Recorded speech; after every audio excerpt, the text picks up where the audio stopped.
Oke, tepuk tangan buat Bapak dan Ibu, makasih banyak. Sekaligus penyampaian materi visi misi hidup dari anggota kita Pak Iwan Setioko kepadanya di sini. Sore, Assalamualaikum warahmatullahi wabarakatuh. Jadi di sini kata bapaknya di warkop. Nah, ibu ya. Oh, di rumah udah ngopi. Mas yang lama, nama saya Bu. Udah kenal ya? Oh, udah kenal. Terima kasih sudah hadir kembali di sini di acara saya, Bapak Ibu sekalian. Kali ini saya diawasi Bu sama tim kampanye pemenangan Perindo. Jadi kemarin saya datang ke sini kita tolong untuk Bapak Ibu bantuin saya menangin Pak Prabowo.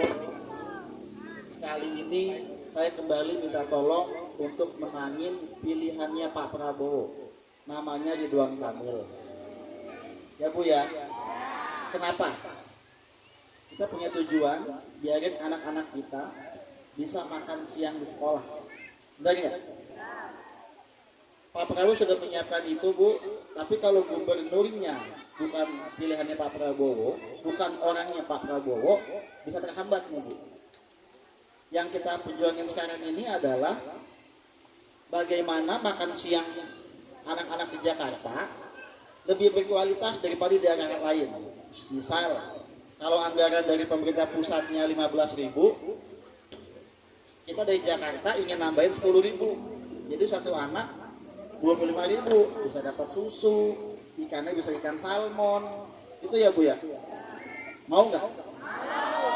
Jadi mau bantuin lagi untuk bisa makan siang anak-anak di sekolah ya. Terus yang kedua,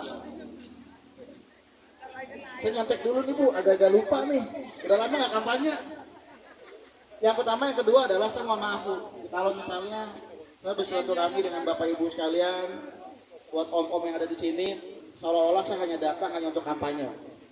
Saya percaya saya nggak pengen untuk itu. Hanya kebetulan ternyata ini masa kampanye lagi. Saya nggak ngerti ya, tahun ini awal tahun kampanye, akhir tahun kampanye lagi. Pengennya sih datang ke sini bakar ikan, bakar ayam gitu, karena nggak ngomongin kampanye mulu gitu ya Bu ya. Ya Om ya, ngobrolin yang enteng-enteng ya Bu, ngobrolin sinetron misalnya gitu kan ya. Tapi kampanye lagi, saya mohon maaf, bukan maksudnya datang hanya untuk masa kampanye, tapi hanya kebetulan waktunya Bu. Hebat sekali. Karena juga saya sedang mempersiapkan acara Pak Prabowo tanggal 20 Oktober, karena Pak Prabowo akan dilantik menjadi presiden kita pada tanggal 20 Oktober besok. Saya mohon doanya agar jalan lancar dan Pak Prabowo bisa menunaikan janji-janjinya, sehingga Bapak Ibu bisa senyum. Karena seperti Pak Sekretaris bilang bahwa ini wajah-wajah bahagia nih, senyum terus, kayak nggak ada cicilan. Oh, Pak bahagia benar. Ada kebahagiaan, masih efek bahagia terus jadi Pak bahagia. Ya Pak RT ya. Kemudian ada program yang dari Pak Ridwan Kamil itu adalah, ini menurut saya bagus banget nih Pak RT. Bahwa dia anggarin selama 5 tahun, dia anggarkan 1 miliar untuk 1 RW. Bapak Ibu sekalian, kenapa? Ini uangnya nanti bisa digunakan untuk kebutuhan yang ada di RW. Harapan saya, jangan nanti uangnya dipakai buat yang kecil-kecil Bu. Misalnya sound system, misalnya untuk rebana atau tenis meja, jangan. Kalau memang ada lahan kosong di sini dan dijual, beli pakai uang itu. Sehingga ada lahan kosong yang bisa dipakai untuk warga beraktivitas. Biarin anaknya mau keluar, main keluar aman dan enak gitu loh Bu. Nggak cuma di rumah mulu, main handphone di landscape, ya kan, main Mobile Legend. Mending kalau jago Bu, kalah mulu, ya kan, kalah dibanting handphonenya, rusak. Ya Bu ya. Biarin bapak-bapaknya juga nggak cuma di rumah doang, diam-diam nanti mainnya online lagi, gitu kan ya. Biar dia keluar, mau keluar rumah, bisa aktivitas dan bahagia semua. Ya Bu, Pak RT ya. Saya ngedukung itu sekali dan mudah-mudahan cepat terrealisasi. Mudah-mudahan tahun depan sudah bisa diturunkan anggarannya. Kalau Pak Ridho, nah mau ya Bu ya.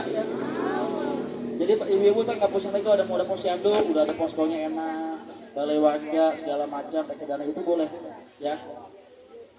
Kemudian ini ada satu yang diusulkan oleh Pak Ridwan Kamil, yaitu kartu yatim. Ibu tahu tujuan kartu yatim ya? Kartu yatim itu ya buat anak-anak ya.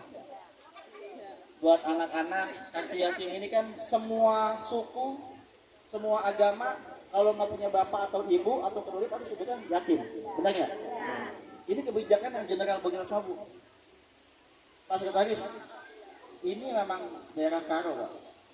Tapi udah melebur semuanya, ada yang dari Jawa, dari Madura, dari Sunda, ngumpul di sini dulu semuanya. Dan mereka tengah rasa mau ada Natalan, partisipasi semuanya. Karena kalau Natalan atau ada pesta acara tahun sekali adat, pesta-pesta ikutan pesta juga semuanya. Ya Bu, ini kan bentuk toleransi yang mahal harganya dan di sini bisa terwujud. Jadi kartu anak yatim ini adalah Bapak Ibu, semua anak yatim, mau dia kaya, mau dia miskin, dia akan mendapatkan fasilitas dari daerah, dari pemerintah. Misal, dia otomatis dapat KJP, dia otomatis dapat kartu sehat, dia bisa dapat naik Jaklingko gratis, otomatis Bu. Kalau sekarang kan PRT-nya pusing, kok ini anak tidak dapat, dia yatim, orang tua sudah meninggal karena COVID atau karena kecelakaan, tidak dapat KJP, hanya karena tinggal sama di rumah kakeknya yang tinggal di sebelah. Kakeknya punya mobil, omnya punya mobil, punya AC, sehingga nggak dapat. Ini kan nggak adil. Benar nggak Bu? Ini kan nggak adil. Hanya karena dia tinggal numpang sama kakeknya, karena orang tua sudah nggak ada, nggak dapat KJP. Ini kan nggak adil. Kita kalau masukin semua otomatis dapat KJP. Ya, Bapak Ibu setuju nggak? Nanti setuju juga besok November ajak tetangganya untuk nyoblos nomor 1. Ya Bu ya, biarkan jadi ya minimal kalau kita nggak bisa ngebantu apa-apa, minimal ngasih keputusan, kebijakan keluar yang baik, keluar kebijakan yang baik sehingga anak yatim juga bisa senyum Bu. Ya, ini kan terobosan bagus dari Pak Ridwan Kamil, menurut saya, dan kita perlu mengawal ini sama-sama. Terus yang kedua Bapak Ibu sekalian, di sini ada pasar sembako murah setiap bulan. Tapi bukan yang antri beributan kayak di kelurahan seperti biasa. Ini akan dirapikan sistemnya. Jadi Bapak Ibu yang berhak dapat dengan baik. Tidak perlu antri panas-panasan seolah-olah direndahkan. Enggak. Seperti saya sampaikan dari dulu bahwa Pemda ini tugasnya adalah melayani Bapak Ibu sekalian. Maksud saya ini tugasnya melayani Bapak Ibu sekalian. Seperti waktu kapan saya bilang, tugas Bapak Ibu adalah nyoblos saya sekali, sisanya 5 tahun saya ngelayanin Bapak Ibu. Ya PRT ya. Jadi kalau ada apa-apa hubungin Pak RT atau tim saya. Kita coba kalau ada hal-hal yang oleh pemerintah tidak nyampe ke Bapak Ibu sekalian, hubungin saya atau Pak RT. Ya, nanti akan saya bantu. Kalau bisa nggak dapat, saya akan cari tahu jalan keluarnya seperti apa. Kenapa Bapak Ibu nggak dapat, misalnya anaknya nggak dapat PJMU, kenapa kalau Bapak Ibu nggak dapat HIP, kenapa nggak dapat KJP, kenapa kartu lansianya nggak dapat. Ya Bu ya. Ya Bu. Kita akan ngobrol lagi. Nah, PRT ini mumpung saya di RW 10, saya sudah nyampaikan di RW 9 dan RW 11. Karena ini lingkungan saya kecil Bu, habis di sini. Saya mau minta tolong ke Pak RT, saya ini Pak Helmi belum nyampe ya. Kalau nyampe ulang tahun dia takut seru terakhir jual konflik kayak tahu dia. Ya. Jadi nanti saya akan ngobrolin dengan RT Pak. Kita ngumpul sama-sama, tapi bedah masalah yang ada di wilayah. Contoh, tahun depan berapa warga di RW 10 ini sih yang akan masuk SMP? Tahun depan berapa anak sih akan masuk SMA? Biarin kita bisa komunikasikan zonasinya di sebelah mana. pengen sekolah sebelah mana? Ya, benar ya Bapak Ibu? Ini penting kan? Benar ya? Cocok? Jangan lupa coba nomor. Soalnya anaknya Pak RW, Helmi, daftar di 47 nggak masuk Bu.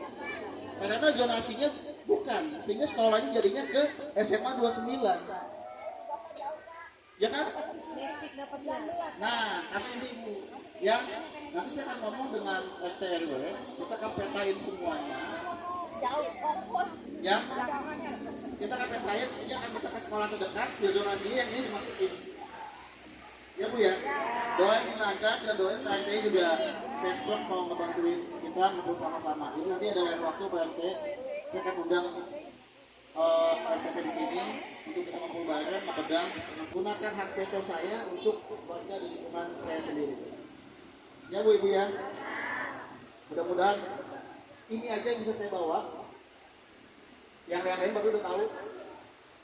November Pak Ridwan Kamil juga sudah sampaikan. Saya pernah cerita ke beliau bahwa di wilayah saya ada daerah yang unik dengan budayanya, yaitu daerah ini. Menurut saya ini harus dipoles jadi sebuah daerah wisata. Karena budayanya unik loh Pak.